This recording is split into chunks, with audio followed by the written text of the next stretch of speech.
It is hard to believe that this weekend marks 6 years since an explosion rocked an Indianapolis neighborhood. While some people in that Richmond Hill neighborhood have rebuilt their homes and their lives, the father of one of the two people who died that night remains grieving. Our Emily Longnecker tells us about his mission to create awareness about a safety feature that you may not know about that he thinks might have made a difference.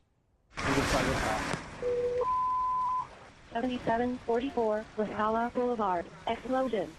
It's a night the Richmond Hill neighborhood will never forget. It was a glowing yellow and orange inferno. We have extensive damage to a lot of houses along this area. The windows all blew out. Dozens injured, homes collapsing and on fire. It was just gone. After a home exploded. We've got one house down. We have two others severely damaged. The explosion all part of an elaborate insurance fraud scheme, triggered by tampering with the home's gas lines.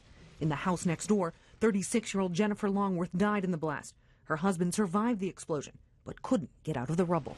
We got a man trapped in the back. We need the hoses back here now to protect him so we can get him out. That man was Dion Longworth. The fireman that had been with Dion described how he saw the hose and grabbed it and turned around, but it was too late. The flames had come down and swallowed Dion. Dion's father, John Longworth, still goes to his son's favorite restaurant to remember the good times. The tears follow, though, when Longworth thinks about how he couldn't protect his only son that night. But I couldn't save him this time. Longworth believes natural gas safety devices could have. Mark, what do you think of Monserrate Shirley testifying for the government?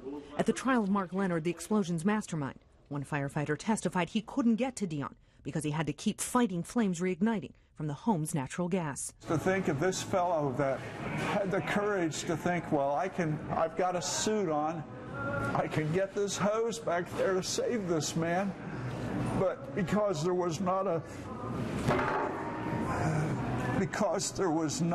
a gas valve that would shut it off, there was gas escaping, stopping the fireman from doing his job. But those valves do exist. They're called excess flow valves. EFVs have a spring that shuts off gas flow when it detects too much. They're required in homes built since late 2009. The homes in Richmond Hill were built before then. But EFVs can be retrofitted into gas lines for older homes. That's what Longworth wants Citizens Gas to do. He's offered to help them develop a plan to install EFVs in homes built before 2009. The reply that I got was that they're one of the safest companies in the United States and that an excess flow valve would not have saved my son. Well, I don't know about saving his life, but I know to shut the flow of that gas off. Sidney Thomas has worked with gas utility companies for close to 25 years.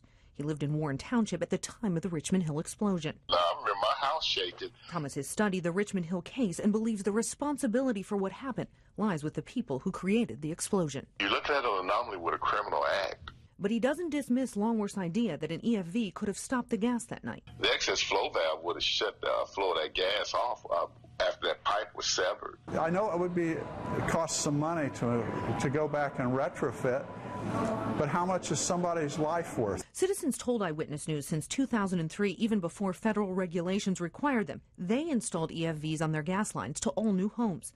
Longworth's next stop, asking state and federal lawmakers to get involved. He knows that's what Dion would want him to do. He would say, go get him, Dad. Do you need help?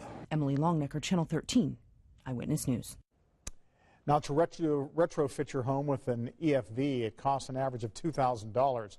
We also asked Citizens Gas if they believe an EFV would have made a difference for Dion Longworth, and the company said, out of respect for Mr. Longworth, we don't believe it is appropriate to speculate on the tragic deaths of his son Dion and daughter-in-law Jennifer due to criminal acts that occurred on November 10, 2012.